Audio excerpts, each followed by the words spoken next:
G'day guys, welcome back to the Supercoach YouTube channel. Today we will be reviewing round 20, discussing if there are any trades to be made, captain options, vice captains, all that sort of stuff, the usual stuff. So this week I scored 2,782 thanks to some late game scaling brought to you by Basket Case Football Club FC, aka My Demons, but we'll talk about that later. But that was good enough for me to move up 80 spots to rank 385. So yeah, it was a massive week for most. I think the top score of this week was 3,026, which was the highest. I think it's the highest score ever in Supercoach. So for one round. So yeah, that was pretty crazy. But let's get into it. Starting in defense, Rosie in the showdown 94 was concerned he wouldn't get up, but then was playing a little bit of midfield, which I spoke about it at length. I don't like Rosé in the midfield. Much prefer him behind the ball. I'm interested to know if he keeps that role at halfback for next year, because I think it makes him a very enticing starting pick for next year. All right. Jack Sinclair, he was good. He clearly wasn't as good as Nas, who we'll talk about at the moment, who might as well be my father as a Melbourne supporter. But yeah, he was solid. Just Melbourne's easy to score against if you're a halfback, so just went as expected. And then Nazaya Wanganeen-Millera, who kicked 4 and had 30 odd, as well as those 2 goals within, I think, the space of 8 seconds of game time. I would have loved to watch this if I went for any other team other than Melbourne, obviously. Just would have been so much fun to watch probably, but it was like watching a train crash. Couldn't pull my eyes away from it. I knew it was going to happen. Like, I didn't know it would happen in that fashion where Nas takes a hanger and then kicks a goal and then, excuse me, the mic cut out. And then we give away a 6-6-6 warning when our coach coaches from the bench. So, like, how does that happen, for one?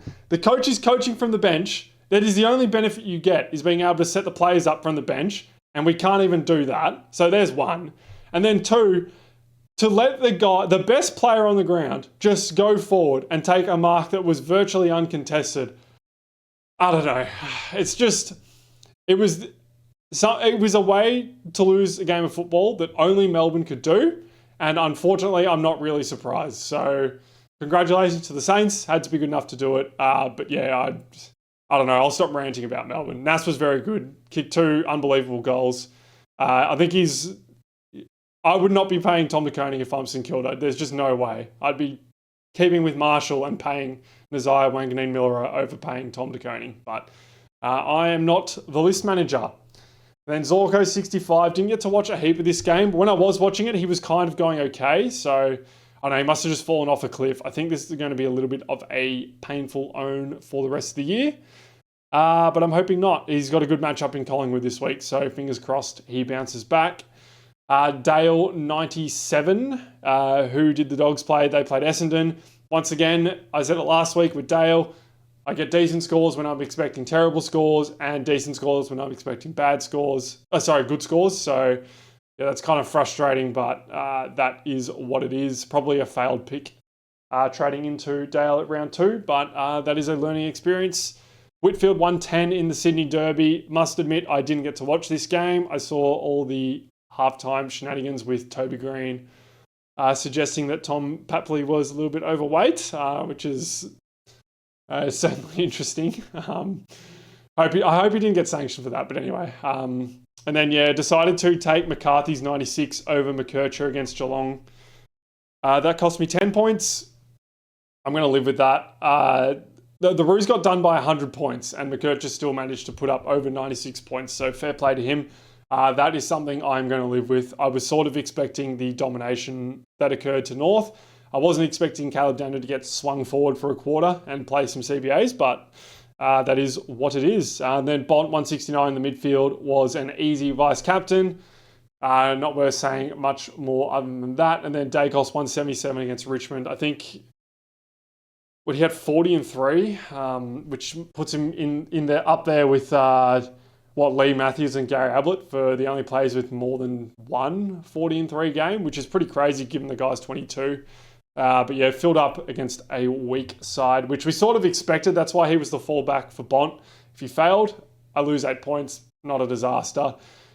I was concerned he would go 200 and I lose 30 points, which would have been a lot more problematic. But that's okay. We'll cop 8 points. Then Butters 124 against the Crom in a showdown smashing. Yeah, I'll take that. And then Dawson 109. Got a little bit of attention from Drew early. How about that Bergman first clearance of the game, by the way? Just kicked it the wrong way. Never seen anything like that.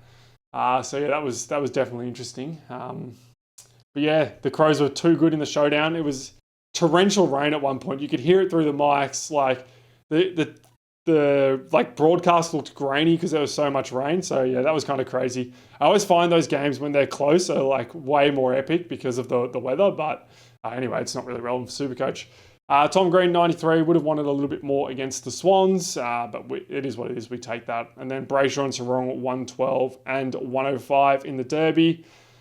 Kind of disappointed with that, to be honest. Like Sarong, I would have thought would have gone much better. But yeah. I'm wondering if they're sort of managing themselves at the moment, because I know like O'Meara and Young are back, so maybe there's less centre bounces for Brayshaw and Sarong. I don't have the stats in front of me, so I can't speak to whether or not that's true, but that would sort of make sense to me. I know O'Meara plays a lot of wing, and Young plays limited minutes and a lot of half forwards, so maybe I'm just yapping, but yeah. And then Chera 84, really wanted to get rid of Chera, but the Supercoach happened. We'll do a review at the conclusion of round 24. We'll do a round review and a full season review. But yeah, Chera was a good starting pick that you had to jump off just after his bye, and unfortunately, I have been unable to do so. So my M8 puts up 84s every second week, and the other weeks he puts up 95. So a little bit of a disaster, 90 average, but at least I have someone playing there. And then Gawn 146 was the beneficiary of some good scaling when Melbourne. I mean, the Saints were good, but Melbourne shouldn't. They had no business losing that. But yeah, I don't know. We take the Supercoach points, I guess. Definitely not coping. And then Marshall 94 set up the match winner. Was pretty good, I thought. Just finds a way to score even when he's kind of getting smashed in the ruck. Like I said, he was pretty good, but I don't know. I just mean that in the Supercoach sense. Gawn sort of towed him up anyway. But Max is Max. And then Baz 156 against North Melbourne. No surprise. And then we're getting filthy for filthy. 164. I thought I was going to get a 200 here. He was on like 112 with 5 minutes to go in the second quarter, and I was just absolutely licking my lips. But it wasn't meant to be. We still take the 164, obviously. It was a great round for key forwards. I know Jezza kicked 11 goals, 1 with 2 that didn't register a score, which is just absurd. Think he'll get to 100 if I'm being honest, but not brave enough to put my money where my mouth is in that sense. But yeah, great round for key forwards. Obviously, you can see Sam Darcy in there with a 150 as well. But against the Dons, that was sort of expected as they don't really have any defenders fit. Rankin 59 is pretty rubbish, but the conditions weren't great for Rankin with his high forward time. So, you know what? It is what it is. He dropped out. Did mean that I had to cop Daniel 66 and Zorko 65, but it is what it is. And then, yeah, spoke about Daniel. Played the first half behind the ball and was on like 40-odd at halftime, maybe 42. And then got swung forward for a quarter and just didn't see it in the last, which is pretty frustrating. But I knew this with this pick, and unfortunately I traded myself out of enough trades to deal with Caleb Daniel and Adam Chera. So I am, you reap what you sow in that sense. I think it's a good learning experience for next year, though, to trade a little less aggressively than I did. Then Petrarca, 108, was really good in the second half, and then went to sleep in the first half, and then went to sleep in the second half. So, capitulated with the Demons. So, yeah, trades for this week. If you had trades, I would be moving on Daniel. Also, De Koning as well. I'm trying to think if anyone got injured this week. This is normally a good suggestion. That's most traded in. So, McCarthy, I would still hold unless you have, a bunch of trades and you can upgrade. Because I think he's just going to give us 95, which is kind of good for cover. If I had Rankin, would I trade? I don't think so. I think he's got Richmond and West Coast coming up. Sorry, West Coast and North. Collingwood, he normally goes all right against as well. And then Hawthorn, I'm not so sure about, but we will see. That should be a cracking game. I'm looking forward to that. So yeah, I'm not, other than Chera and Daniel, there's no one who I'd really look to move on. Then I guess we've got, also I tried to loop, someone in the comments mentioned that I was looping Hustwaite with Chera, and I replied to that comment, and for some reason I didn't change my team, so I couldn't loop Chera with McCarthy, which in turn cost me 22 points, so yeah, I don't know, I'm an idiot for that, but it's not gonna really matter. It might cost me a couple of ranks overall, but it is what it is. Okay, captains and vice captains for this week. Where will I go with these? So Gawn against West Coast is absolutely locked in. I'm half considering Bont against the Giants in what is a massive game for the Dogs, but I kind of want to VC Gawn because there is huge scope for him to go massive against West Coast.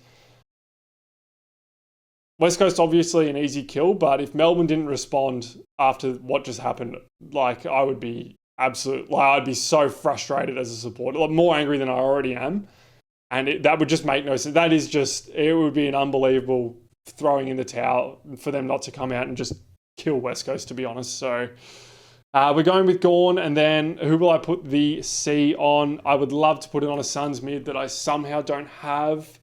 So Rao was at like 480k. He's been doing 130 since then. Was probably the best buy of the season. But that is okay. I'm going to do more. Over the off-season, I'm going to do some analysis on these players that went on runs in the back end. And I just want to see if it's more than fixture. Because I know Rao's had some tough games where he's gone well in. So anyway, I'm on a tangent. Who would I go here? If I had Grundy against Essendon, I would be definitely loading that one up. Nas against North is also a great option. I think that's where I'll go, actually.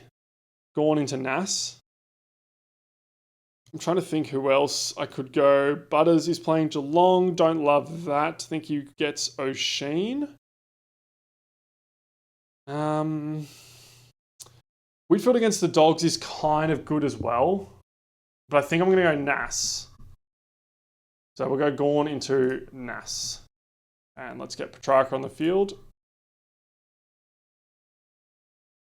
I should also set up my loop and do it properly this week. Okay. Who am I looping? Well, McCarthy's got a good matchup. Chera I don't think does. And McKercher definitely does. So I think what I will do is this. Oh, actually, can I do this? I have no loop, right? Because Hustwaite and Gross plays at the same time. I mean, surely I just take McCarthy over Chera. Does Supercoach agree with me? 5 points. I'm kind of willing to send it. Like, I could loop McKercher, but I think McKercher's... I'm just going to send this, to be honest. Stuff it. What's the worst that could happen? Chera can be my cover for this week. I don't think there's any injury concerns here. Maybe Zorko gets rested. Or should I loop with Zorko? Nah, Collingwood's a good matchup. Okay, I think that's how I'll line up for this week. This is unsettling, having my flex be the captain, so I'm going to do this. So yeah, that's how I'm going to line up for this week. Hopefully it goes all right. I feel like my team is not too bad. Obviously, Chera hurts, Daniel hurts, and now Rankin is hurting. But like a lot of teams have at least two of Chera and Daniel and Rankin. So yeah, it shouldn't be too bad having those guys. But yeah, thanks for watching, guys. They're kind of shorter episodes at the moment. This one was a little bit longer than last week because I was ranking about my Laughingstock Football Club that I support. So it is what it is. Let me know your reactions to the Melbourne St Kilda game in the comments. Feel free to give me crap for it. I definitely deserve it. But yeah, let me know how you went this week. Hope you guys went well. Hope you guys hit your captains. And yeah, I'll see you next week. Bye, guys.